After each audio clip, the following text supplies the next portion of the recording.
What is up, everybody? Tony here with the Patio Slave Podcast, episode 22, August 5th, 2020, which is kind of crazy. Also kind of crazy, we're at 22. I'm here with Twan and Nate. How you guys doing tonight? What's good, guys? We got a cool episode. We'll kind of tease that in a little bit, but I'm doing good, man. Midweek, earlier than usual, but it breaks up the week. Yeah, I agree with you. Midweek podcast, kind of. It's like a midweek hangout. I love it. I like it a lot. Yeah, I appreciate you guys moving it to midweek. I'm getting married this weekend, so we pushed it back or pushed it up a little bit so we could get the episode in still, because we have potheads out there that want to hear us, man. I mean, that's the case. What's the name of the game? 37 states now, and the District of Columbia, and 28 countries, and Puerto Rico. So pretty crazy stuff. And climbing. It's awesome. And climbing, yeah, every week. So yeah, in lieu of like giving you the set list like we usually do, we're just gonna jump right into it. You guys saw that Spotify stuff last week, right? With the CEO saying, give us more music. We want to stream more music so we make more money off of you guys. Yeah, I did see that. His whole thing was like this continuous output model where the old way of doing things where you record every, 2 or 3 years, that's out the bag. This continuous release cycle, which you're seeing some artists kind of already do that. I feel like the Drakes of the world. I feel like Post Malone does that. Like half the album comes out before it drops. And then Russ, the hip-hop rapper dude, he used to do this on SoundCloud where he would just release a new song every week. But I think he's missing the mark a little bit. What do you think, Nate? Yeah, totally. Especially if you look at it in terms of like a legacy artist that notoriously takes time to get some kind of inspiration or not, essentially just not burn out, because you're touring off the record, you're writing for the record. You have to be inspired to make art. So therefore, if it's just churning it out, well, that's the stuff that people can either A, point the finger and say, well, that seems pretty rushed or not something I'm into. And for a legacy band to just like do that out of necessity, they'll either lose fans or the music quality will just be a downgrade. So yeah, it was really difficult to read. So a couple things come to mind for me. First off, this sounds like a money grab from Spotify. Like they want more music. They want more people driven to the app. They want more people checking out like, okay, Taylor Swift put on another song or Drake put on another song. I'm going to go and listen to that today. For me, and I think you guys are similar, and we're a little older, and that might be part of the reason, but we grew up with the album for the most part. And, our favorite bands taking 2 to 3 years to put out a new album and getting, that release day coming and going and listening to the whole thing and consuming music that way. This flies in the face of that, right? Like this is what they call a continuous music experience. I'm putting in quotation marks where, maybe week to week you see a new song every other week, and maybe at the end of it you get the full album, but it's like you didn't get to listen to it as a cohesive musical unit, and it didn't come together for that artist to do it that way. So that's the first thing that pops into my head as far as like the consumption of music. I don't necessarily want it that way. I like to get a full album from a band that I love that has spent 3, 4, maybe sometimes 5 years to put that out, and there's been some blood, sweat, and tears into it, as opposed to just here's a song and I listened to it twice and then it just kind of out of sight, out of mind, and never hear about it again. What do you think, Twan? Yeah, no, I'm totally with you. So like even in the traditional way of doing things in 2020, where they do put out the album largely in a cohesive unit, but they do a single beforehand. Well, I always skip that single when I listen to the full album. Not always, but a lot of the times. But then I think about like Hum's new album, Inlet. That is a body of work. And that's a band that's going to say, well, fuck you, Spotify CEO. I'm not doing that. And if that means I'm not going to play the game to, really pass revenue to you, then so be it. So I think you're going to have a lot of true musicians that are just going to do their own thing. But, the Post Malones of the world, yeah, they'll play by these rules because they'll have fans showing up Thursday night at midnight or Friday at midnight, whatever you want to look at it, to listen weekly, and it'll work. It does work. And the other thing I thought about is like, for these weekly releases, is there even a visual?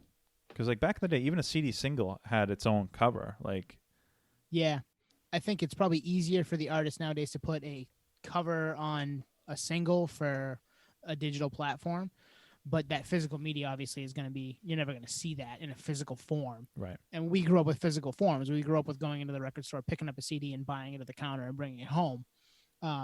It's transitioned as our life has gone on, but I think it will work for some. I'm not sure it's going to work for everybody. I think your big major players, if they want to do it this way, they'll make money. If they want to do it their way, where they put an album together every year and a half or 2 years and then tour on that album when we can get back to that and then do it again, that'll also work for a big, it'll work for a Drake to do it that way. It'll work for Taylor Swift to do it that way, or Post. But your middle of the road or your up and comers, where, I mean, what do they always say about some of those up and coming bands? It took them their whole life, so 18 to 25 years to write that first banger of an album, and then they got to turn around and make that next one in the next 2 years, and it's never as good as the first one. Not always, but a lot of times that second sophomore slump album happens. Yep. This is just asking you to have a continuous loop. Just make more music, make more music, make more music. We don't care if it's good. We just want people to click. I don't like that. Yeah, no, totally. It's an emphasis on mass production, which we all know the music industry is notorious for mass production in terms of pressing copies, CD sales, and RIAA certifications and so forth. But that's units sold in terms of trying to translate that into the creative process and say, hey, and the tone of the interview was basically like, yeah, like almost like some kind of like entitlement, vibe to it, where it was like, no, that's not the case, because if you're an artist, you have that. It takes time to be inspired. So therefore, I think he's a little disconnected on that end for sure.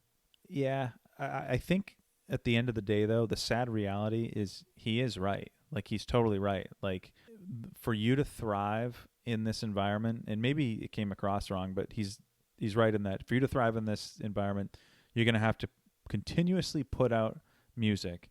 And like you said, it's going to be the Beyoncés. It's going to be the artists that just have a whole team of people. A band can't keep up. Will they physically play? They have a backing band and they play their instruments. They can't keep up with this because you got to go in the studio. You got to track. You got to mix, master, whatever. This caters to hip hop, really, the more I think about it. Yeah. Hip hop does turn around quicker than a lot of the other stuff. I will disagree with you a little bit, because today in Corona times, this won't work, because if you're going to be a viable artist, you're going to be that Beyonce, that Taylor Swift, that Drake that can go and fill up those massive stadiums, and that's where they make their money. This isn't going to work because they can't do that. So it might be a way for them to get streams, but they're not making a ton of money on those streams. Spotify's the one's pulling the money down on that, or Apple Music or YouTube or whatever. But they're getting paid pennies on the dollar for what they did. If they aren't able to go out and put a physical tour together where they can have visuals and have live music and have meet and greets and sell merch and do all that, they can't do that with this today. So that becomes, I'm not sure this is viable today for that the way it is. If we go back to being able to go to big venues to see concerts again, which who knows when that's going to be.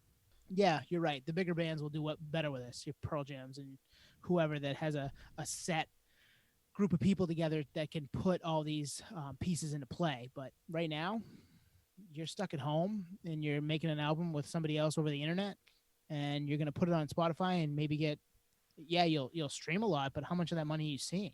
But there are intangibles that come with being at the top of the charts. It allows you to fill that arena. It allows you to fill. True. It puts you in front of more eyeballs. So I don't know. And it's always a guessing game of like how much they actually get from the streams. I mean, there's data online, and some service providers pay better, but you don't know their contract or if they own their masters and all that. But in the aggregate, oh yeah, only like the Post Malones actually make good money from streaming, I'm sure.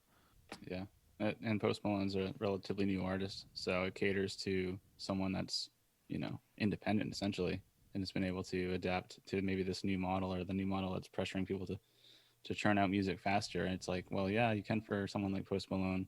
If Jimi Hendrix was alive right now, he'd be like, there's no way I can do this right now. I'm just put out a bunch of crap basically.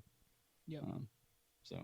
No, it's an interesting thing, and I do think you're right. He probably got misquoted and clickbaited to hell on Twitter, right? Like it probably was more of a, hey guys, if you want to be in the conversation, you got to continuously be doing things. Exactly. That's what I think. That's his intent. Yeah, and that makes sense, right? I mean, that's how things are today. If you want to keep the attention of people, you've got to keep one-upping yourself and doing new things and being in the forefront of everybody's, consciousness, on top of the fact that that will make him some money. Like it is a double-edged sword. That was there too. He wasn't just saying it because he thought, I want to help all these people. He was saying, because this also helps me too, so go ahead and do it. And it also, do you think there's a correlation with their big play with podcasts? So podcast, continuous output. So you can see where his mind is, because that's the podcast model. Every week, loyal fans tune in 2, 3, 4 times a week, right? Right. Yeah. Nuts. I can't imagine doing it. We do one a week, and it's we spend a lot of time on it. Like, I've tried doing this daily. We need a fourth person behind the scene. This would be our job. Yeah. This would be all we did. And that's right now obviously not feasible for us, but maybe someday. I mean, that might be when Setla comes into the picture. Yeah, Setla. He's in the corner right now. I see him. Hey, buddy. Nice. He's just typing on his phone. I don't know what he's doing over there, but yeah. So that was an interesting. That was the big play, and that happened right as we were getting ready to record last week, and we had thoughts about it then, but we wanted to kind of come at you proper with those, and it's interesting. It definitely made sense. What was the second thing we had on the set list tonight?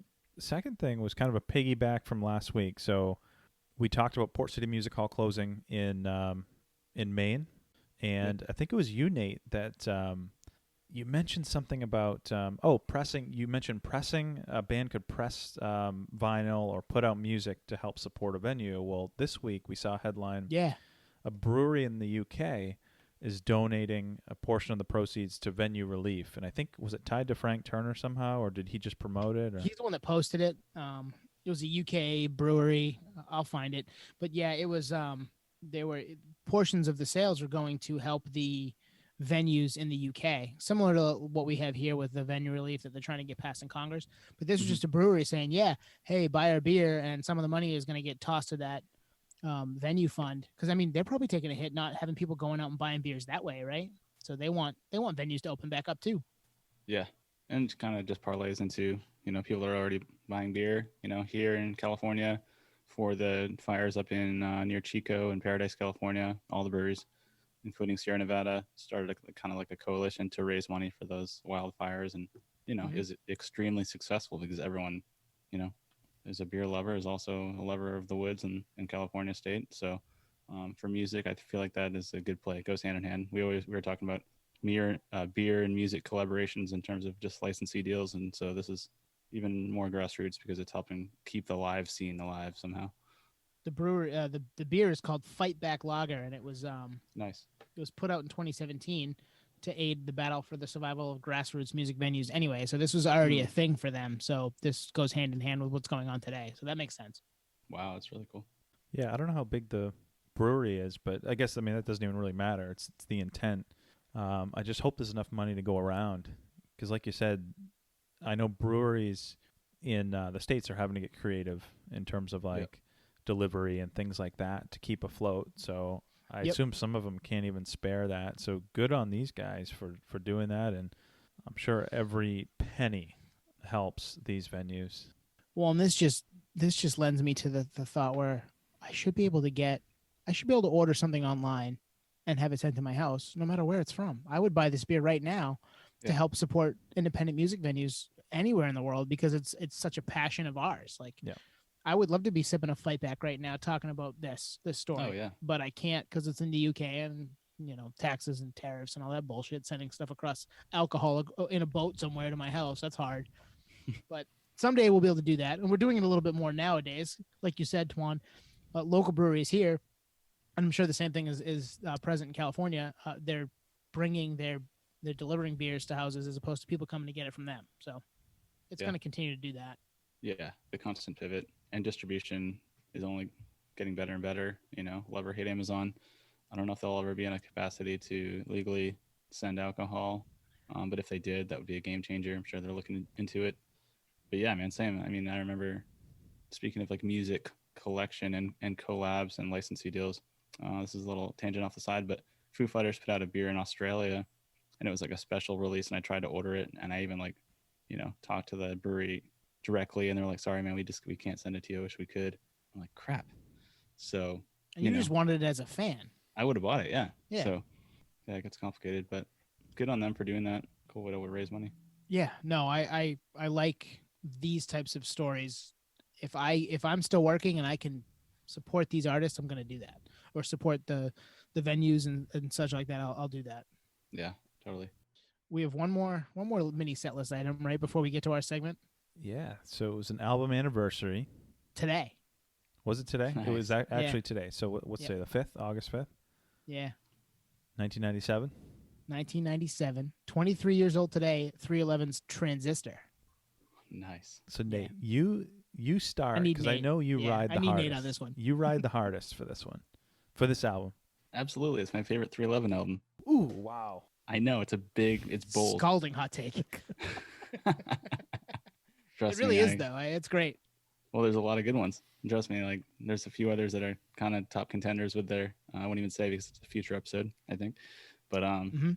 but I remember as a kid like grabbing this album, and it was like a value thing. Oh, I get this many songs for this price. It seems so rare, Like the only other albums I could think of that came out with this many songs is like Tom Petty's Greatest Hits. Also had like 19 songs or 21 songs or something.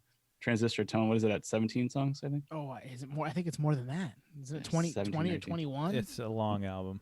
Is Yeah, it? Oh, I so got it's it. Hang on, I got it right here. I'm looking it up. Oh, no, that's not what I wanted. Okay. Keep talking. I'll find it. But it's also around the time that I got into 311, at least like heavy, and I was like, oh, this album's rad. So it has that connotation, and then it's kind of like it's got this weird stony ethos to it, which I really like. In fact, when I was up in Lake Tahoe last week, I played this album front to back as I was driving around and, in nature. 21 songs. Oh, damn. Yeah. Yeah. Yep. And Yeah, I love this there's some album. really good songs on this album. I mean, I put it on today in the car. I got maybe 6 or 7 songs into it before. I mean, it's 21 songs, so I didn't have that far of a drive. I wasn't Nice. driving to Bangor. So, but yeah, Transistor, great song. Prisoner, great song. Beautiful Disaster, probably my favorite 311 song. Wow, that's a hot take. Yeah, no, I love that song. And there's some great 311 songs, but that is probably my favorite 311 song. You skipped Galaxy, man. Galaxy's good, not my favorite. Yeah. I mean, to each their own, right?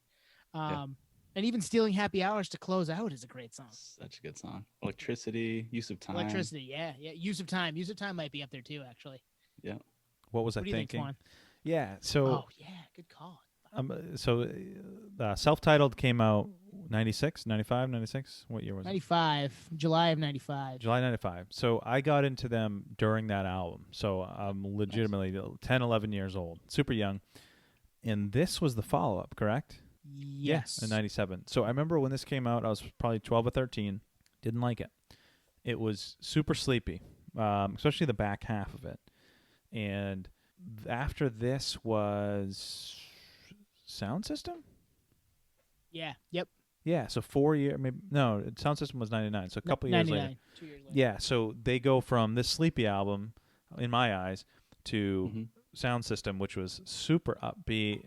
That album's a total vibe. Mm-hmm. It wasn't until later on where I revisited Transistor and I was like, this album, it's a lot better than I give it credit for. And then since we started this podcast, Nate, I know you ride for this album. I listened back to this, so in the last 5 months or whatever, great album. I don't think I'd put it up there with self-titled or Music or Grassroots or Sound System, but I think it's fifth. I think it's in fifth. I don't think it's as good as From Chaos. They had such a run, though. Yeah, they Like, did. Yeah. From Music to probably From Chaos, right? Yeah. Like a 12-year or 13-year run of just most albums with really good songs on them. If you're a fan of this genre, a fan of this music, and this actually will play into our segment a little later too. It's for me, it's a little long. It doesn't need to be 21 songs, but there's some really good bones in there, and there's some really awesome songs in there. And if it was a 12-song album, it would be one of their best. Yeah, you think? I kind of like that it drags out. No, and I don't hate it because it is a departure a little bit from, self-titled into Sound System. It's that like in between interstitially type thing, but at the same time, if they were to just cut the fat and Yeah. put out a 12 song, this could be almost like close to a greatest hits. There's so many good songs on it for them. Yeah. So, And it's funny because you were mentioning those albums, Twan, and I think that's what Sound System is the tight, 12 song, every song's amazing, and it's kind of has a concept to it. But I feel like Transistor also has a concept to it too, so they're almost like polar opposites. Yep.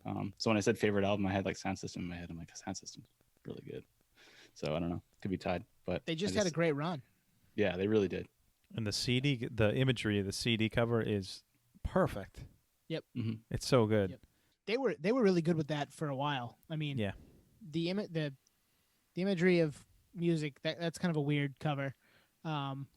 Same with probably Grassroots. It's cool, but it's weird. But like self-titled to From Chaos, just some awesome. They like hit their stride as far as the imagery that went along with the music. Yeah. There's one later on that's really bad. I think it's Mosaic. It's just like them on the cover. I don't even know if I've seen the cover of that one. Digital. This is what happens nowadays. It's just them. Yeah, it's like a little it's Mosaic. It's like the little photos, and it makes up them just standing there under the logo. Yeah, the logo is badass. I mean, we all love the logo. Yeah, logo's sick. And then Universal Pulse is like looks like they're on a psychedelic trip or something. Yeah. The one, what's the one after From Chaos? Don't Evolver. Evolver? Which is like the cover of. They were trying to do like a Revolver thing with that Beatles kind of homage, I think. Oh, okay. Which is weird because they're the nothing lobby, like that. Yeah. Interesting. I never liked that because they're nothing like that. I mean, they're kind of a stonery reggae vibe band, right? Hip hop reggae. Yeah. that might be coming soon. Fuck the naysayers. All right, that was the set list. It's short tonight. We've got a cool segment for you guys, which I failed to mention in the open because I forgot. But here it is. We threw out on Instagram yesterday. Was that when we did it tomorrow? Yep. Yeah. That we wanted to do a mailbag episode in the near future, and we got a ton of questions, so we figured we'd just do it tonight. They were all really cool. They got us thinking. So we have some questions we want to answer for you guys, the listeners, that have hit us up online and multiple platforms. I'll read the first one. Mike from Texas. Mike from Texas says, when discussing music from the early 2000s or 90s, I hear you guys say it still holds up a lot. What are some songs, artists that you feel don't hold up from that time frame? So who wants to lead off with that one? I'll go. This one? Right. Yeah, so I thought about this one, and I couldn't really pinpoint a song or artist, so it's really a genre of music, and that for me it's nu metal. And stole mine. Yeah, I mean, you got to think back. Like nu metal came out with probably Korn in 94, but like we hit our stride in like 97, 98. And you got to remember, for us, that was like the introduction to metal. Mm-hmm. Yeah. So I almost equate it to like your first beer is Bud Light, and you think it's fucking amazing, and it works. It gets the job done. And then as time goes on, you try the IPAs, and you're like, well, that Bud Light isn't that good. So I guess closing comment, the more I think about it, take a band like Soulfly.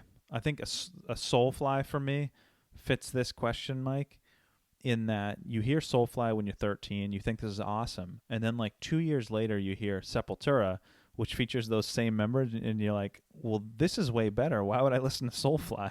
That's fair. That's a good way to put it. If we were 35 in the late 90s, we wouldn't have even probably paid any attention to nu metal, I don't think. But since we were of that time, and a lot of it does still hold up, but some of it doesn't. So I would say nu metal. You want to go, Nate, or you want me to go? Yeah, why don't you go? I was going to say, well, I'll just say. Go ahead, just say it. I was going to say, if it's like one band, Mike, I don't know. Chumbawamba, maybe?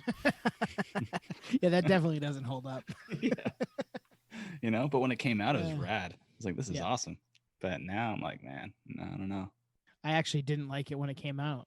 Oh, really? Yeah, no, I was too cool for school back then. No, Twan, what you said makes a lot of sense to me, and I semi agree with you, and I also semi disagree with you, because there's stuff from that era that I still play regularly. Yeah. So like Head PE, I love, and still want to listen to albums from that era that are straight up rap rock, straight up nu metal type albums. I think they're their best. So those get spins from me occasionally still. We've talked about Limp Bizkit on this pod.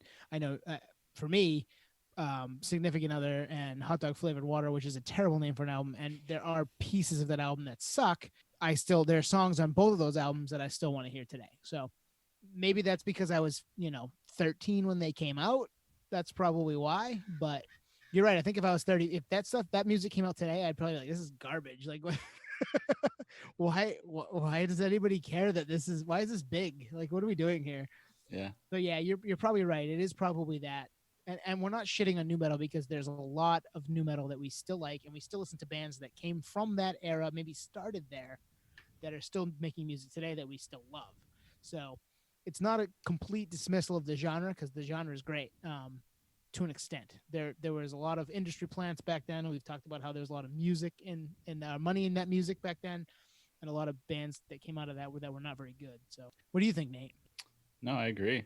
I think you're right. And then Tuan, you brought up a really good point, because the nu metal thing gets, so much gets so much shit from so many people, because if they didn't understand or weren't in that era, I can see on the outside looking in, like, this music is hard to digest, especially like Rollin' by Limp Bizkit, like, eek, that's pretty bad. But if you don't know Limp Bizkit roots, you wouldn't even be in the band you wouldn't be into them in the first place. Right. I wouldn't get into Limp Bizkit on Rollin'. I'd be like, this band sucks.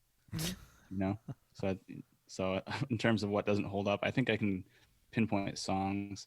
Bands, it's a little bit harder. I think maybe because we're such big fans of music that we give everything a chance, and there's some kind of like, emotional connotation to whatever, even like some crappy music, so yeah, it's hard to say what doesn't get the time or what doesn't stand the test of time, but I'm just trying to think as like super, super grassroots growing up with music. It's like, what doesn't hold up, this is more of a joke, is any of the music you learned in like elementary school as like band, chorus, like Bahu Boris, Dahu Doris. Like, what are these songs we're singing? Like, what's going on? Those songs don't hold up. Those don't hold up. Yeah. Not as much.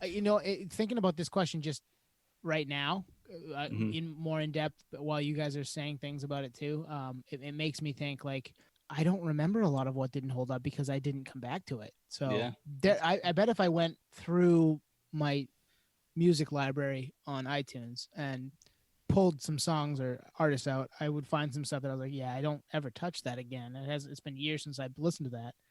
But yeah, I just don't come back to that stuff. So it's not top of mind for me. Yeah, that's true. Trapped. I will, what was it, like 5 months ago or 4 months ago? I was like, yeah, guys, I listened to the self-titled Trap the other night. I actually still like it. Like, I was drunk. I was clearly drunk. All right, we ready for question number 2? Good question, Mike. Thank you.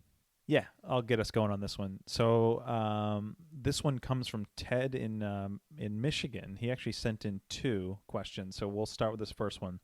He asks, best Stone Temple Pilots album, Purple or Tiny Music? Lots of good debate to be had on this one. Can I make a comment?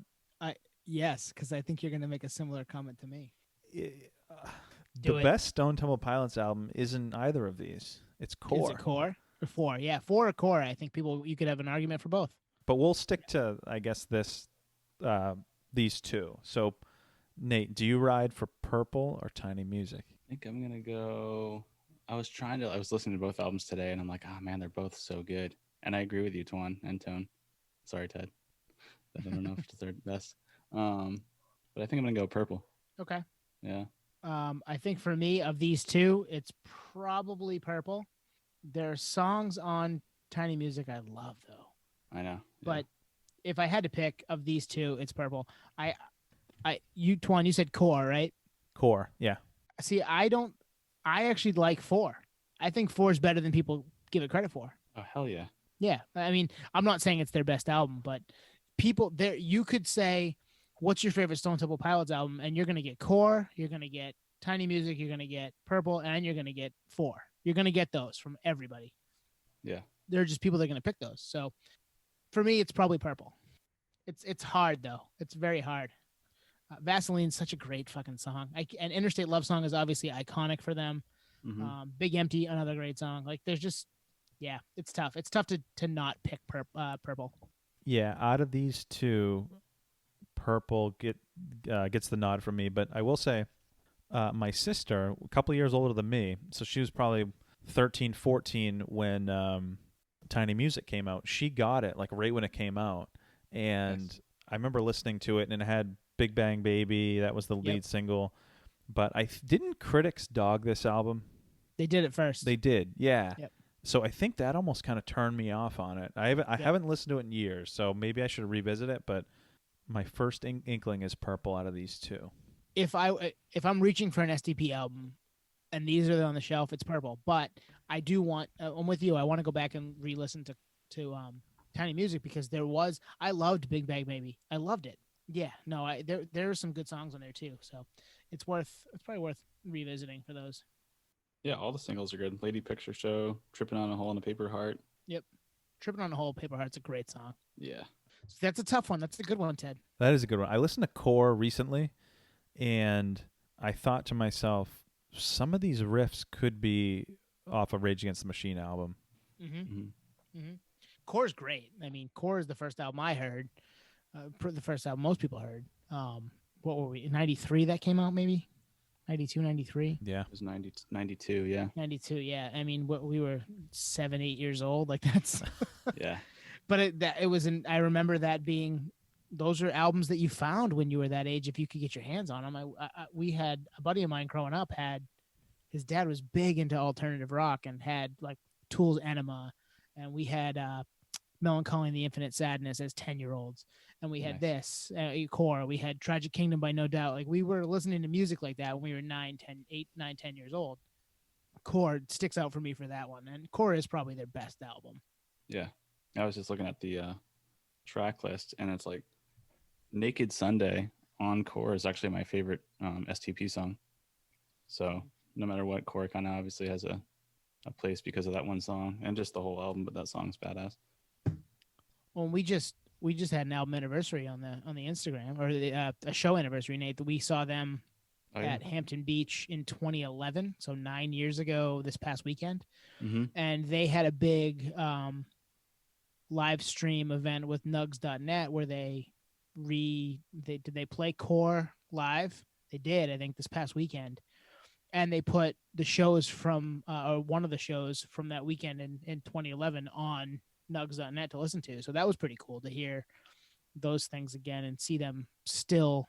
I mean, that album came out almost 30 years ago, and they're doing a live stream event for it in 2020. That's pretty cool.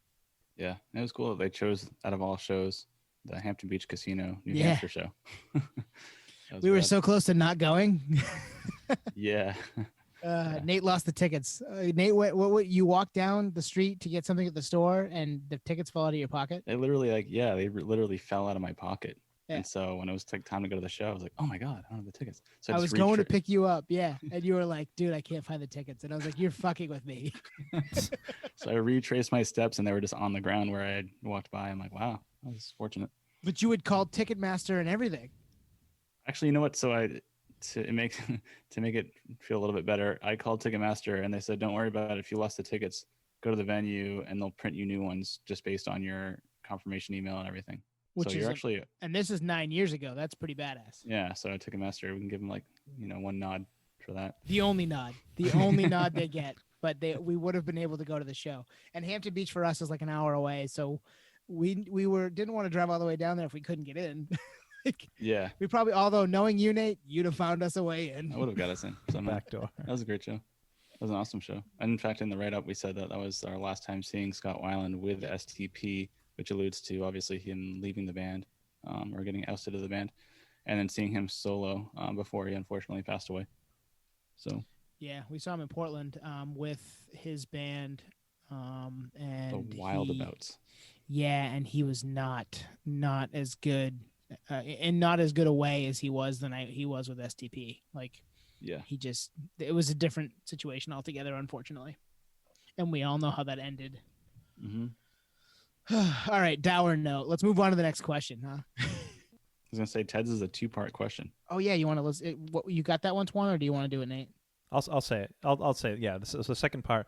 So again, Ted in Michigan asks us, if you were an artist, would you rather create greatly crafted music that maybe isn't broadly popular, or very popular music that isn't advanced musically? Great question. Yeah, I'll go first on this one. I'm gonna go with greatly crafted music, which I don't want it to sound like too obvious because obviously we're all music fans, but it's because I've found so much music like this that's like obscure, not super mainstream, and it became some of my favorite bands. And they'll never be successful or they'll never be like huge, but it doesn't matter because it's almost, if anything, it's almost like bragging rights. Like this is like special to me. And when they do tour, that rare time, it'll be like in a club, which is even better.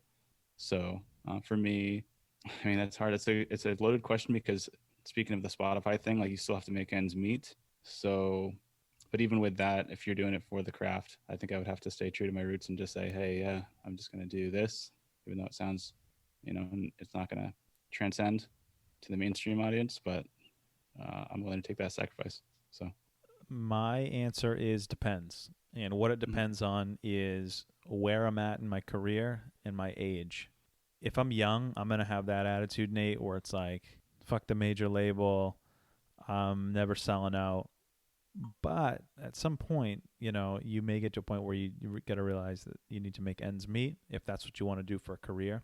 And then I think a lot of it is a change in the frame of mind that when you do, very popular music that isn't advanced musically, at that point it's a job.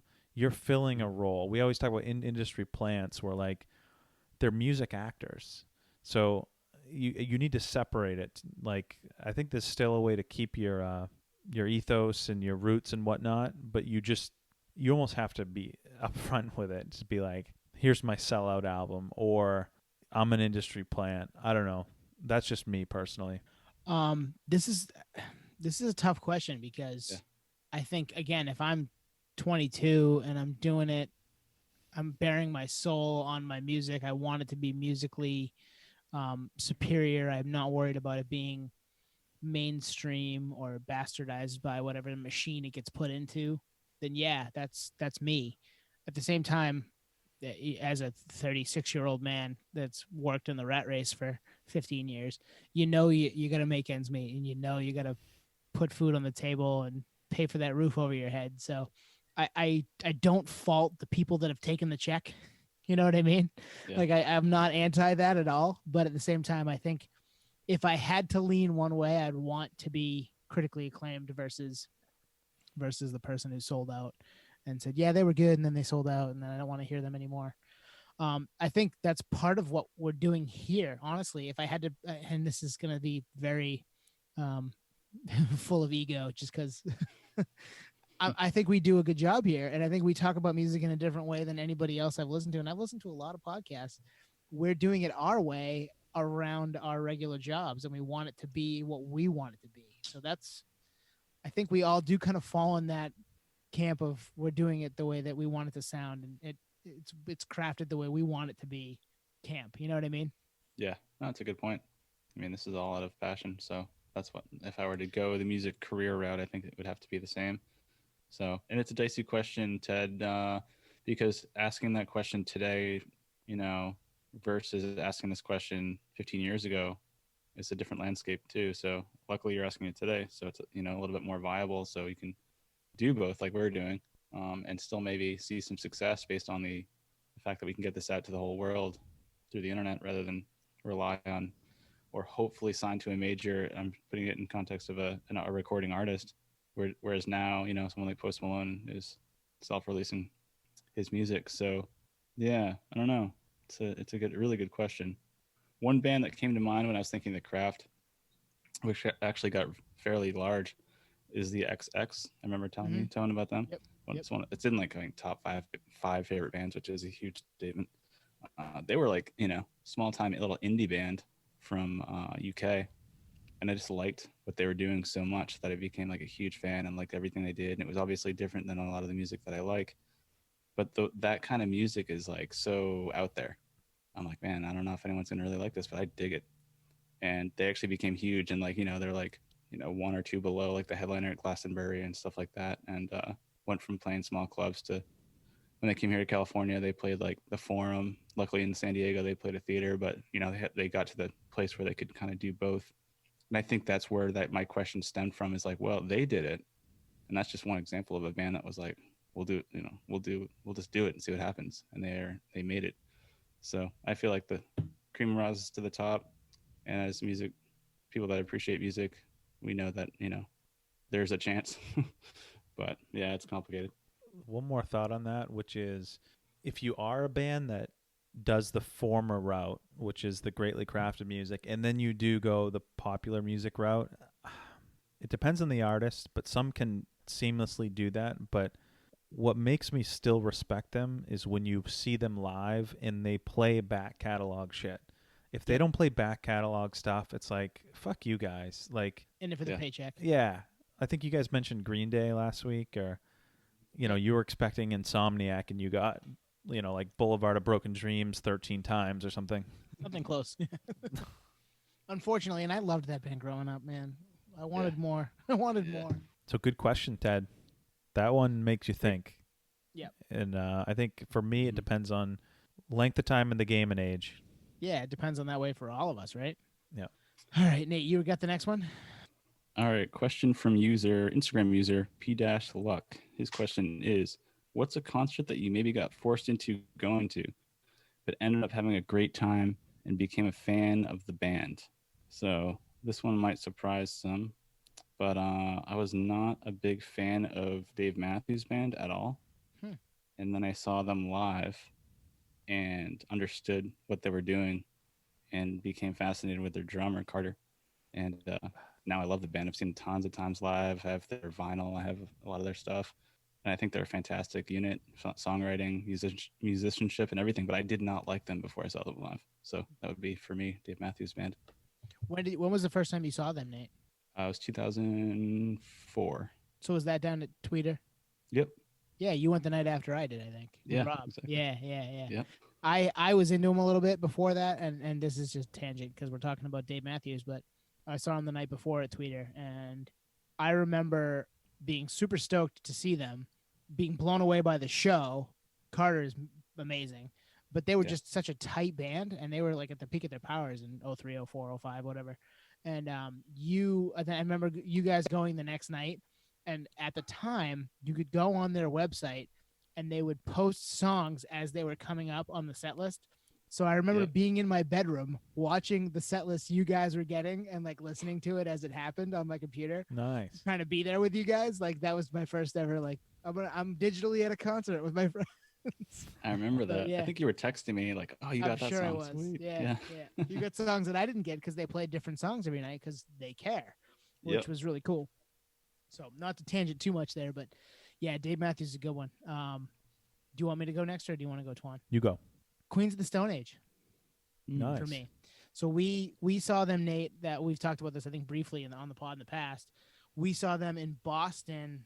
We were 20 years old, maybe, at the Royale. Or at the time it was the Roxy, I think, in Boston. But it's now the Royale. And so, yeah, this is 16 years ago. And they were on tour for Lullabies to Paralyze. I liked Little Sister on the radio. I liked No One Knows, but it was like a band. I was like, oh, I just heard these couple songs, whatever.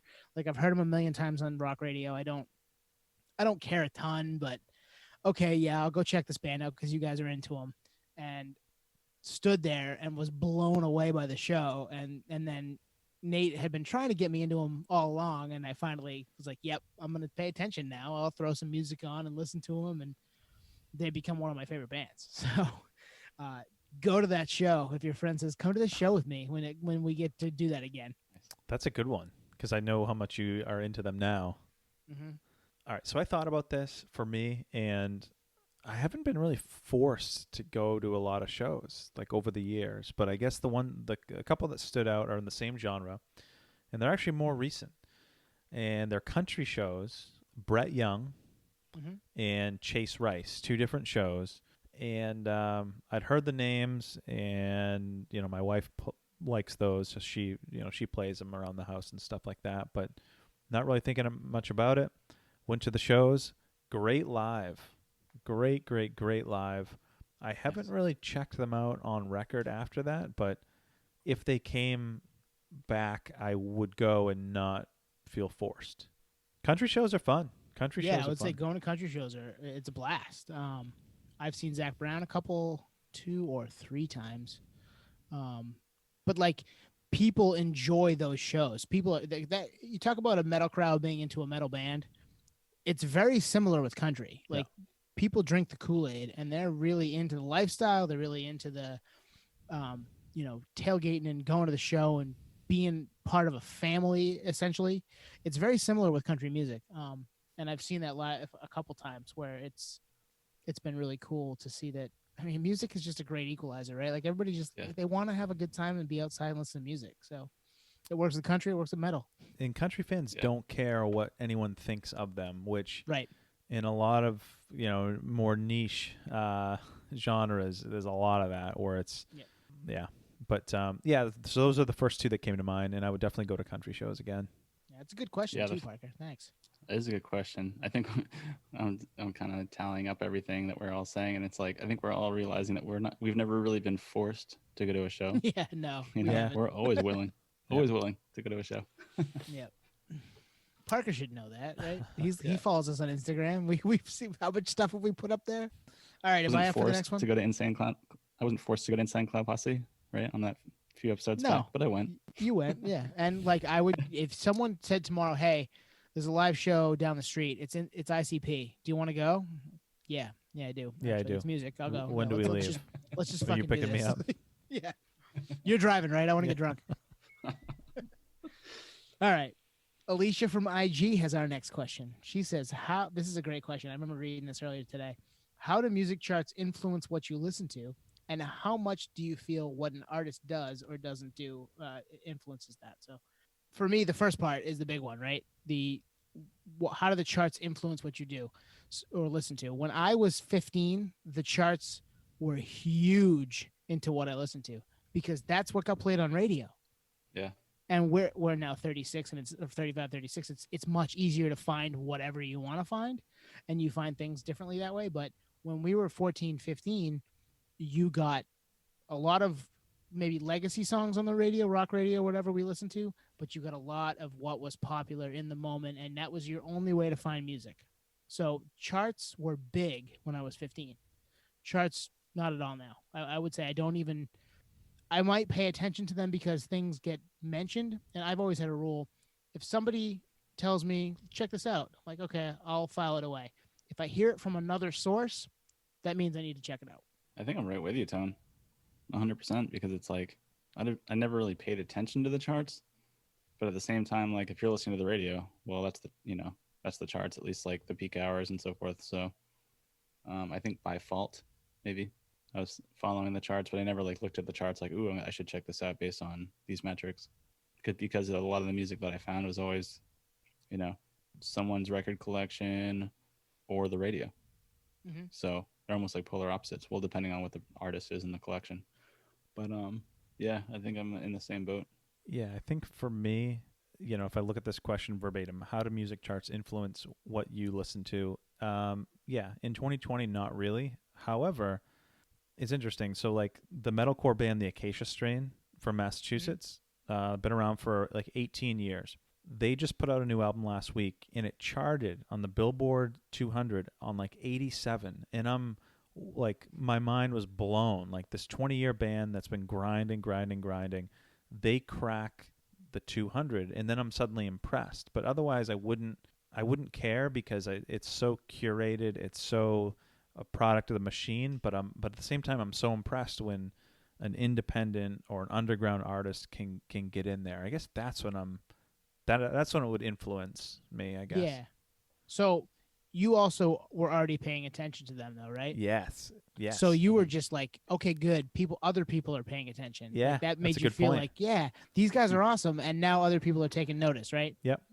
Yeah. So I definitely feel that way when bands that I've been listening to also turn into something that might be more popular down the road.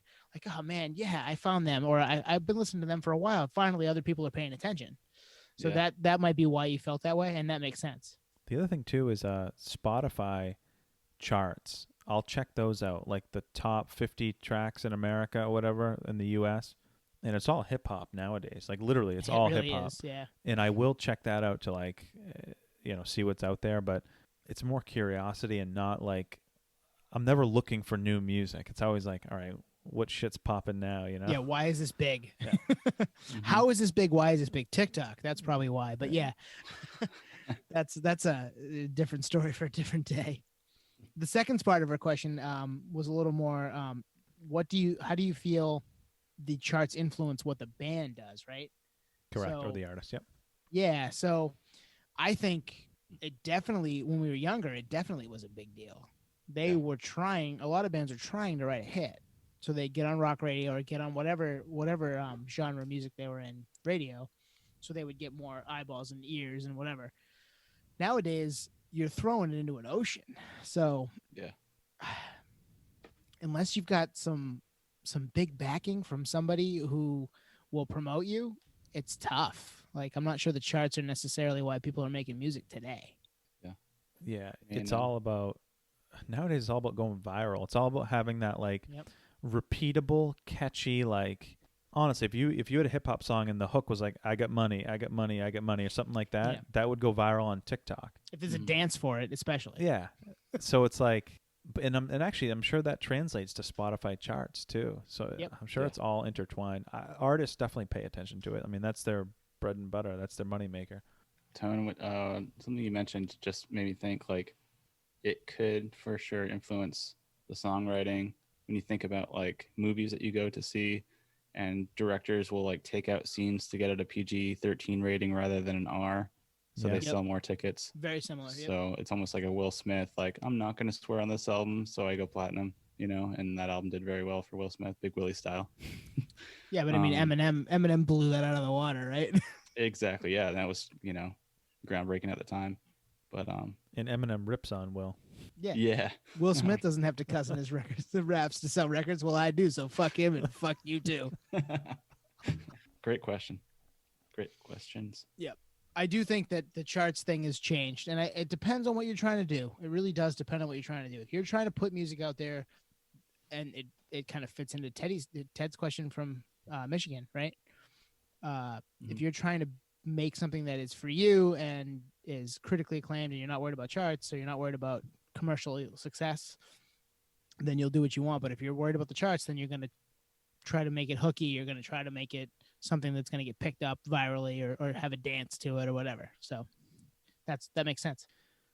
All right, this next one, there's actually two questions here. Rick from Maine asks, who would be your dream interview guests? Who do you guys got? That's a good one. You got one, Nate? I like that it's plural. Yeah, I have more than one. I mean, we all would love to have Chino on, right? Chino Moreno for sure. From the Deftones? That'd be fantastic. Yeah. We'd all love to have anybody from Rage. Yeah. Yep. Yeah, any of the bands that we really love. Yeah. I mean, there's some that I didn't think were possible until recently. Yeah. Like Eddie Vedder from Pearl Jam, like doesn't really do interviews. Really anybody from Pearl Jam. Yeah, the band doesn't really do press. Stoney. Yeah. And Eddie's been on 2 podcasts in the last 3 months. I'm like, holy shit, this is awesome. Because he's very bored, man. He's supposed to be touring. Yeah. Well, the thing is, he's a great interview. He's very insightful. So just fantastic to hear.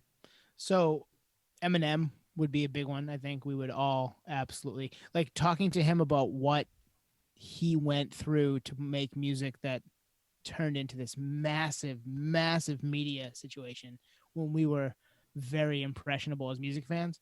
That would be a really cool interview for us. Yeah. And he didn't specify live or dead. Chris Cornell. I would love to talk to Chris Cornell. I would, rest in peace.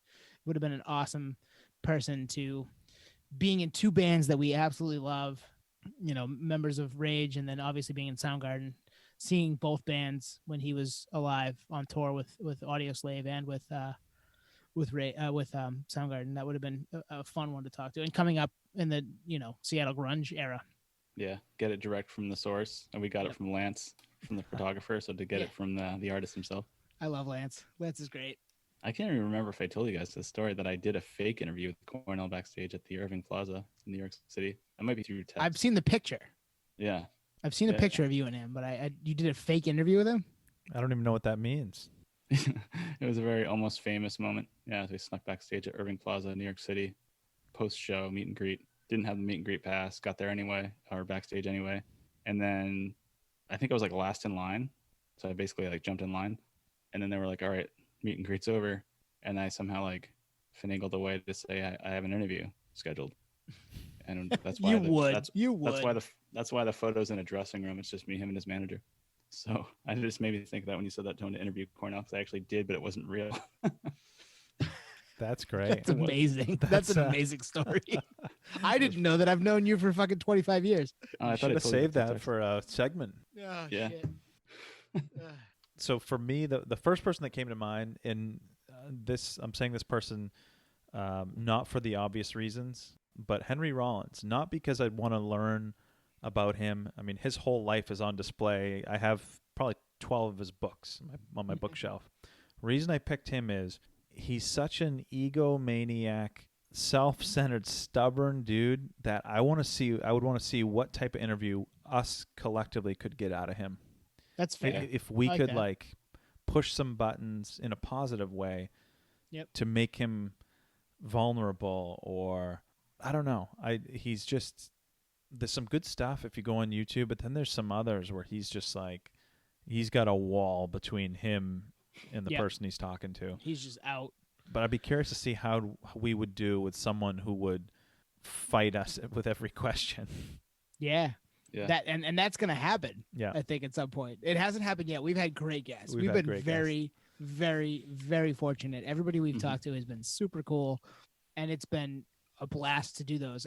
I never would have thought at my age and music fandom that I would have turned into somebody that might be able to interview some people. So to have this question come about is pretty cool. Henry Rollins would be a good one. It would be fun to try to like push those buttons, because we've done it a couple times where we've been able to push a button or two and get somebody to open up a little bit. Yeah. And even in our first interview with Mark, the first half I feel like we're clunky as hell, but we hit a note at some point halfway through, and we all were like, "This is awesome!" And we were all like so into it. So it would be cool to find that again, and we'll just keep trying here, right? Yeah. Well, Twan, what you said kind of parlays into what Tone said with the Eminem interview, because he's done interviews. But if it was us three interviewing Eminem opposed to like a Rolling Stone or some major guy that works for Apple, things like that, that do interviews, that you're just like, they're kind of like dry questions. They're not super insightful. They're not super nerdy. And so we would bring it and maybe get some stories that no one's ever heard from Marshall Mathers before, which is, huge megastar. So I think we bring something to the table that is just from the heart. Like, we want to hear these questions that maybe we shouldn't even be asking, but if you're willing to answer them, great. So Henry Rollins, Eminem, those things. Yeah. I mean, for us, it's always questions that like we want the answers to. It's not like, what do we think really anyone else wants to know, What was your process for writing this album? No. We want to know, hey, your bandmate was really good at Miss Pac-Man. Like, how did that come about? That's the type of stuff we're going to ask. Good. That's a good question. That's a great question. What was the second one? You had another one? Yeah. So second one, it says, can you name off the countries and states you have listeners in? We can. It might take a while. Yeah. And I think, Tone, you kind of teased this one earlier. Yep. So we can just give a count. So 37 states and the District of Columbia, which is DC, and then 28 different countries, counting the United States and Puerto Rico. So I have a couple of maps in the studio here. The map of America, and the map of the world, and I've been filling them in as they come in, and it's been awesome. A lot of fun doing that. Yeah, it's like, and then I send you guys pictures. I'm like, check this out, guys. This is another, like, the country of Russia, which is half the globe, has listened to us. So yeah, pretty cool. And we're on every continent except Antarctica and the North Pole, which is pretty crazy. Actually goes into Alicia's question on the charts. We do pay attention to those charts. Yeah, we want to know where people are listening from, and Anchor does a great job. Spotify does a great job with that. So it is cool. I mean, just the way you can break it down to location. I almost think age, male or female, or female. City. We've got a lot of cities. Like, I know what city people have listened to us from. That's pretty cool. I mean, obviously, it doesn't have metrics of like how anyone found you or whatnot. But that would be cool too. Whether it was Twitter, word of mouth, Instagram, charts, YouTube. Who knows? YouTube. Yep. So We're good heading question. We do Yep. pay attention to it, and it's a lot of fun. It to is a look lot at of that. fun. All right. Who's am I reading the next one? I think it's Nate. Oh, Nate. You got that one? Awesome. Christian in Maine asks, put together a dream band taking members from various bands. I feel like I've done this so many times in my head. It's a great question. Me too, yeah. Let's see here. I'm going to go drummer, Danny Carey. Damn you. Sorry. We all love Danny Carey. I'm going to say guitarist John Frusciante of the Red Hot Chili Peppers. Just those two together would be amazing. I'm going to say bass player Les Claypool from Nice. Yeah, Primus fame. And then vocalist, I've gone so many different ways with this one because It could be many. I mean, it depends on your Yeah. mood, right? yeah, well, yeah, that's why I always try to like find someone that's versatile, like Cornell, that can do so many different things. Yep. So yeah, I'm gonna say Cornell actually. That's a Where great. you get this, yeah. like, That'd be a cool band. Insane super group. Yeah. That'd be a cool band. There'd be some funky time signatures with that Yep. lineup. Yeah. Yep. Yeah. Between Danny Carey and yeah. Danny must is play- just so damn good. Like I he's know. he's an alien on the drums. Twan, you want me to go?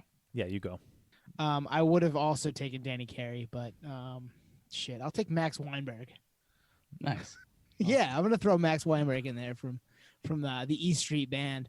Bassist Flea, because you didn't take Nice. Flea, and how do you not take Flea? I love Flea. True. Flea's great. Shit, guitarist. That's gonna be really hard because there's so many good guitarists. How about Max Weinberg, Flea, Tom Morello, and Trent Reznor? How about that? Ooh, that's great. Wow. Think about that band. What would they do? They'd be upbeat with a downer frontman, right? Although he can Yeah. get up. Yeah, he does both. Yeah. That's why I think it could be a lot of fun. And That's a I mean, good Max one. Weinberg's been the drummer for the E Street Band forever, and on Conan, and he. Yep. I mean, Bruce has his upbeat moments, and Bruce has his downer moments, so he would fit in with that. Mhm. Just Morello brings an energy that it's just craziness. Flea also, like put Morello and Flea in the same band. What are you gonna get from music? Like it's just gonna be everywhere. That's true. Morello actually played with Weinberg too, and Bruce Springsteen, the E Street Band, played Australia and New Zealand shows. Yeah, yeah. So that would work. Yeah. Nice. I mean, and guys, any day of the week, this changes for us because there's so many musicians we love. Totally. Yeah, true. And actually, that's kind of why this isn't a cop out answer. It's just where I landed with it because I couldn't like pick really. Yep. So what I thought about was what's a band where like I love the instrumentals, and I came up with Rage. So Morello, Wilk, Comerford. So then I thought, all right, if Rage breaks up and they want to form what ends up being Audio Slave, who would be a badass frontman to throw with Morello, Wilk, and Comerford? Mm-hmm. And I thought of Chino. Throw Chino on that, Ooh. and it would. I mean, I would It pay. would rip. I'd pay $500 right now if someone told me there was a hidden Audio Slave album with Chino. Holy shit! I'd pay $500 right now for it. Can we email them and just say, hey guys, you're welcome. Do this. Do that. Try this out. Do this right now. That's that would great. be badass. That would be badass. Chino fits that versatility in a frontman slot, which is great. And the Rage Against the Machine thing, I was thinking, I think wasn't there some mashup with like Rage Against the Machine and Eminem, and it sounded really, really good too. I don't know if you guys heard that. No, I No. didn't. Or something I like didn't that. hear I think it was Killing the Name. But yeah, they have a great Rage Against the Machine's just such an amazing rhythm section. Yep. That's I mean, all three of those bands would be badass. And then again, ask us tomorrow. Like I might have picked Corey Taylor as my front man. Like I don't even know. Like it could have been anybody different. Yeah. Mm-hmm. Yeah. Good question. Tom Great Petty. question. I mean, I could have picked Tom Petty or Dave Grohl. I could have Yep. picked Dave Grohl to drum. I mean, who knows? Oh yeah, true. so many opportunities, so many bands there we could make. Well, that could be a segment down the road where we just make super groups. You know what? You just pick Great. Grohl for everything. Yeah, Grohl could play everything. He really could, though. He did it on the first Foo Fighters record, so Yeah. Yeah. and most of the second one. You can almost do All it right. by style of music. Then it Yeah. gets really, really complicated. We could, actually, if you break it down into style of music, it might be easier to do that as a segment too. So True. you guys are hearing a production meeting on air right now, but that could totally happen. Like we just go metal and we just make metal bands out of supergroup metal bands, or we go alternative or whatever, stoner rock. We do it that way. So yeah, that could be a lot of fun. Are we ready for the next one? Yeah, let's do let's do a few more. Yep. Janick in San Francisco. I don't know if I said that right or not. It says, what's the group's favorite band that falls into that summertime reggae type genre? I think he means like 311 or Slightly Stupid type of stuff, maybe. Yeah. For me, it'd be 311. That would be it.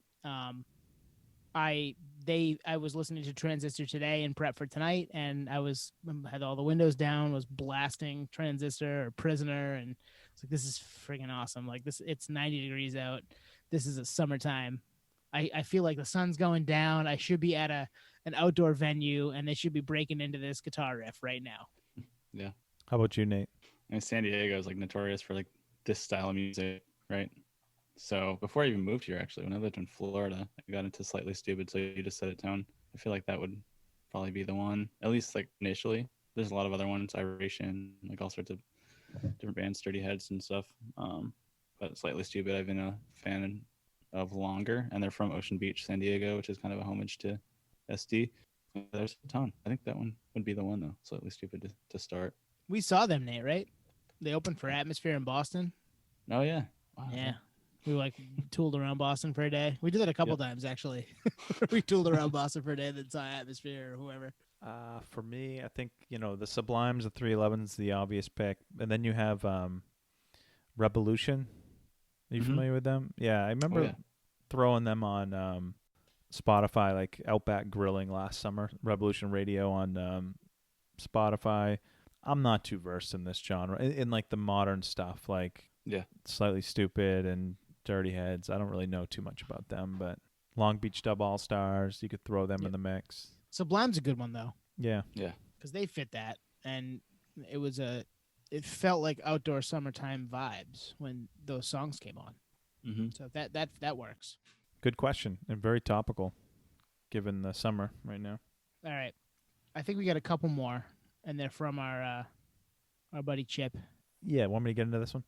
Yeah. Yeah, so Chip hit us up on the email with this one, and I'll read it here. So it says, how do you find new music these days, and do you have any good discovery stories? Growing up, I heard new stuff on local radio stations or at the record store. Well, record stores aren't around as much, and traditional radio is pretty bleak. Sirius or Pandora, after a while, are pretty generic. After once in a while, I'll get something recommended from Apple or Spotify, but that's a pull and not a push. It takes effort. Yep. One great way I've found stuff recently is some of the big festivals we'll go to, look at the bottom line in small print and check them out. I've discovered Grinderman, Frank Turner, Ghost, Fiddler, Slaves, Draculas on the small lines of the festival poster in recent years, and they have become favorites. The headliners are exciting at a festival, but the small print bands have surprises. This is one of the most nerdery questions that I just kind of geeked out on just reading it. So perfect. Yeah. How about one of you guys go first? How do you find new music these days? I mean, I'm gonna agree with Chip, because that was my strategy for a long time, because I was having a hard time finding stuff that I dug, and then I started going to festivals, in particular Bonnaroo, and like I was, there was a time there, 2007 to like 2010, where the lineups were pretty sick for headliners, but the small bands, I didn't know, and I would check them out, and sometimes it was proactive to check them out before the festival, and found all sorts of good stuff. So yeah, I think that I could go with Chip on that one. That was kind of the only way that I knew for a while, and this was, like I was saying, 2007, 2008. There wasn't a whole lot of ways to find music. I think Pandora was going, so that might have been one. And Pandora was great for a little while because they'd recommend stuff, and then they started adding commercials, and it just got annoying until you had to pay for it. But yeah, I'm right. I'm with you, Chip. That's good. That's a great strategy. You guys are a big influence on me as far as this stuff goes, and have been for a long time. Like, it's not just a since we've started the podcast situation, for me, it goes back to us being sophomores, juniors in high school, hanging out at our lockers and it's giving each other our CD binders. Nowadays, I listen to a lot of the like For You added to an artist, so I'll be in the middle of listening to an album that I love, and I'll get towards the end of it and scroll down to the bottom and say, "Oh yeah, it sounds like this," and try to find some stuff that way. And that's how I found a couple of bands recently. One of my favorite groups growing up was Atmosphere, and I found them the same way Chip did. Walked into a record store, they were playing the album over the loudspeaker, over the speaker system, and I was like, "That's cool. I'm gonna go buy a record right now." So I'm open to that stuff every which way you can find it. The radio is just the way it used to be, and now it's not the way I do it. So it's more like trying to find it on my own, and it is a lot more work than it used to be to find things because everything's now curated by you, and it's hard to find those things organically unless you've got friends that also are into different music and throw stuff at you, which you guys do. So that helps me a lot. Yeah, I mean, I was trying to think of my evolution of finding out bands, and it was always liner notes. I mean, we've talked about that a million times, and you hear a ton of people say that, like in the thank yous, say that that's how they found out. But like, no, that at least for me, and I know you've said this, Tone, too, and I'm sure Nate. Like, yeah, that's how we found out about a lot of bands. I would say nowadays it's Spotify's fans also like that tab, Reddit. Believe it or not, I mean, for every genre of music, there's a subreddit, metalcore, hardcore, you name it, every subgenre going. It used to be message boards. There were a few niche message boards I used to go to, but now it's all on Reddit. And then shows. I mean, obviously not this year, but shows and festivals. Like I went to Life and Death Brigade Fest in Louisville, Kentucky back in February, the last live show I went to, and there were a couple bands that I was like, damn, these guys are badass. A couple of them being Drain and Dare, and Revelation just signed them, both of them, in the last few months. Like it made sense, and I wouldn't have checked them out if I didn't see them live. And we reviewed that Drain record when it came out a couple months back, and that's a good one. Yeah, that run rips. That's a total cool rips. album. Total 80s thrash. Yeah, vibes. Yeah. And that's not my lane typically. And I was like, these guys are cool. I mean, and that's what I'm saying. Like, I get it from you guys for the most part, and other friends too. But like, we talk music all the time, so it's very easy to get new music. We all three of us come at this differently, which is why I think it works, and why we have different viewpoints on that stuff. So it's easy to give each other different music and be into be open to new music and do that type of thing. So yeah, what do you think, Nate? Yeah, I think between the festivals that I've gone to, like shows you were talking about, Twan, I've discovered a lot of bands that usually, there was a time where I skipped the openers. It was just like whatever, here for the headliner. I started changing my tactics there and going early, mainly to get a good spot, and then by default seeing the opening bands. And then some of those bands became like huge for me. You know what I mean? Like OAR, John Butler Trio is opening. I don't know who John Butler Trio is. Checked out on John Butler Trio. Oh, John Butler Trio is actually really good. Going to see The Head and the Heart. There's 3 bands opening. The first one was Mountain Joy. It's like, I guess I'll check this out because I'm already here. And now Mountain Joy I love. So a lot of it is, that work that goes into, putting in the time, I guess. It feels a little bit more organic that way than having something like Spotify telling you that, other people like this. But that does, unfortunately or fortunately, that does work because I've found a lot of music that way as well. So it's kind of a mix of different things, whatever works. When there were more music podcasts that I listened to, again, like I said a little earlier, if there was somebody had mentioned an artist or an album that I should check out, I filed it away. And then if another person on another spot said the same thing, I told myself, 2's enough. I need to check it out. Yeah. So that was another way for me. If there was a couple of different outlets that threw at me, check this band out or check this album out, you won't regret it. That's kind of how I found the Menzingers, was listening to I think it was called Encore, was the podcast that Jason Tate used to do for Chorus.fm, Absolute Punk. They had brought up the Menzingers a lot, and I never was super into them. And I brought them up to you, Twan. And you're like, yeah, check them out. They're cool. So that was 2 places. All right, time for me to check them out, and I did.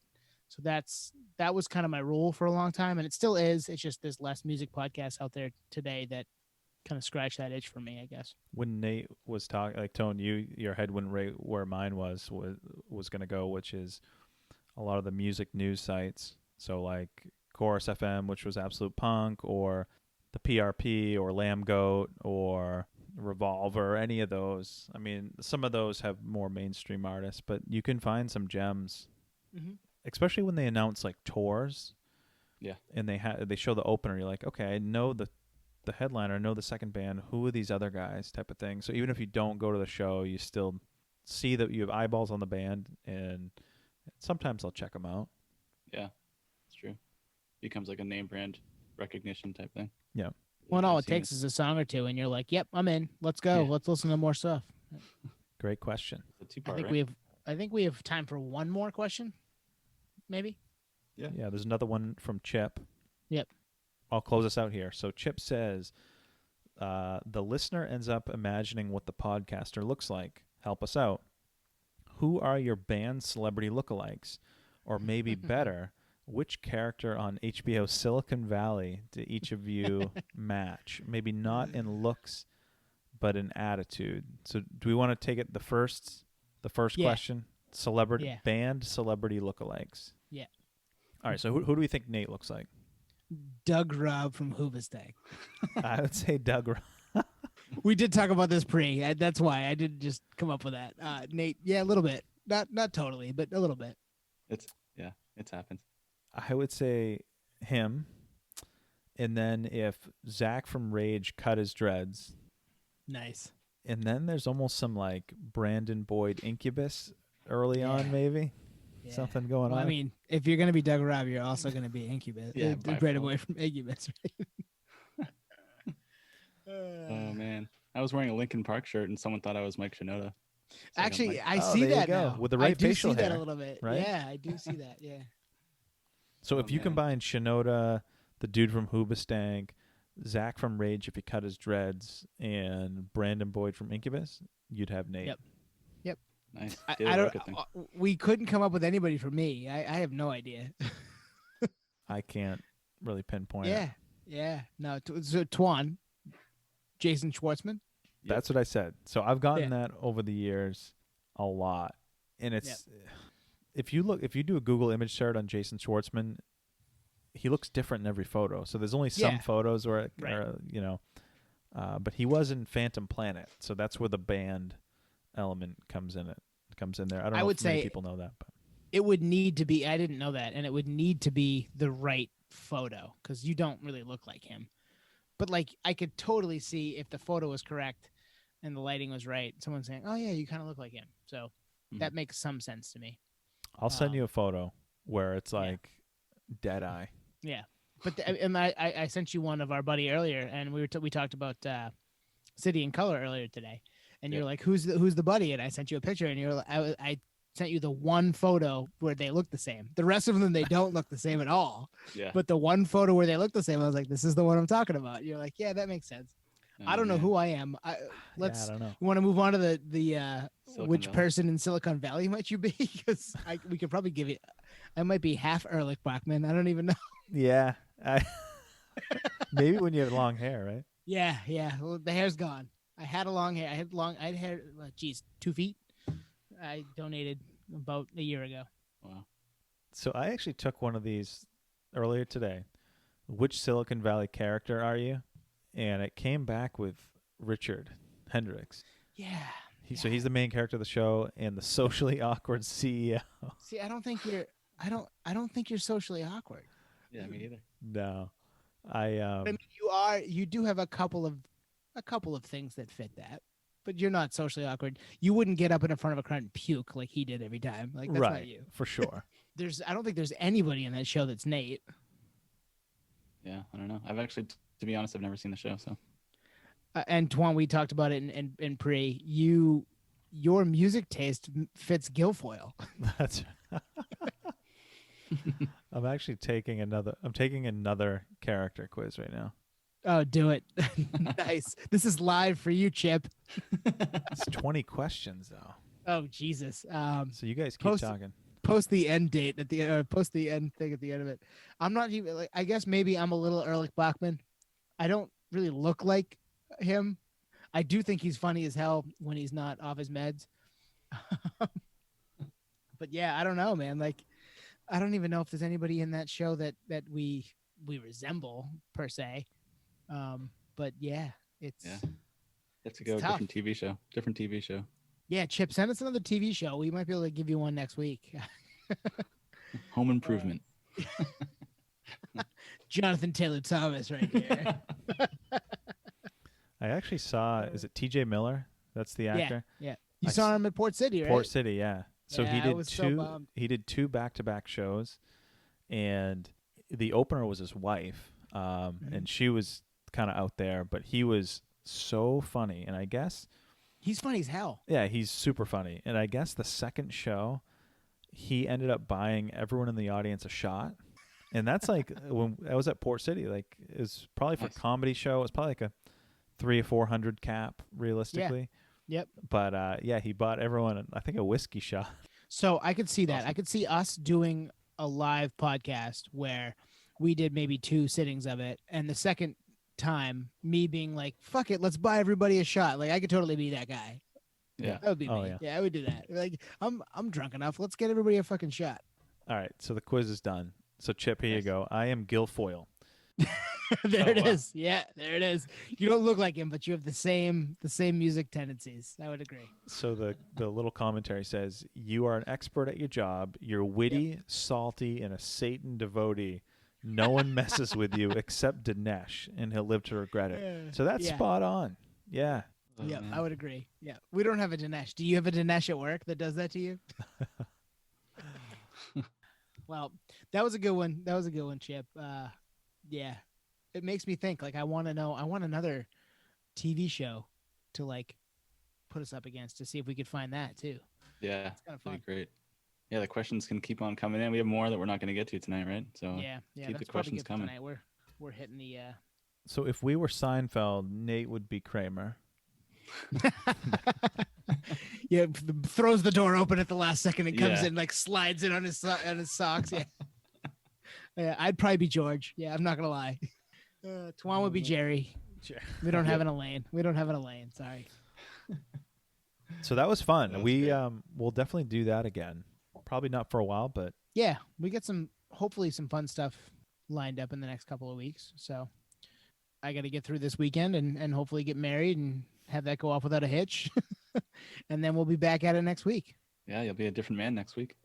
No, I think I'll be the same Yeah, that's good. with a ring on my finger. Yeah. so yeah, I think collective thank you to everyone that's listened to date. I know we rattled off all those countries and states and whatnot, and everyone that reached out with a question. It's pretty badass that we could even pull off an episode like this. So I appreciate Definitely. everyone checking us out. And those are great questions. Really got Yeah, us they are. thinking. Yeah, I almost felt like stumped on a bunch of them. But yeah, really dove deep into the nerd bank for sure. Always fun to hear from people that are digging what we're doing too. So again, if you want to hit us up on any of the platforms at Podioslave on Twitter, at Podioslave on Instagram, and then podioslavepodcast@gmail.com. We took questions from all those places today, so we hope you guys will continue to hit us up on any of those platforms. We're pretty responsive there, so please do. Yeah. And like Tone said, we got some cool stuff in the works, and Yeah. Don't want to jinx it. don't want to jinx Yeah. it and won't hint at anything, but we're trying to cook up a few things. Pretty excited about the next couple of weeks. Not gonna lie, if things come together, you guys will be excited too. Yeah. I was wondering why you were downplaying it, but now I understand. No, we don't want to jinx anything, man. Yeah. We're just 3 dudes that grew up together that enjoy doing this. So Yeah, we just true. want to. We want to when they're here, we'll talk to them and then we'll put it out. Yeah. Yep. Yeah. Cool. Well, thanks, guys. That was a lot of fun. That was awesome. Thanks all. Peace, podheads. Cheers, everyone.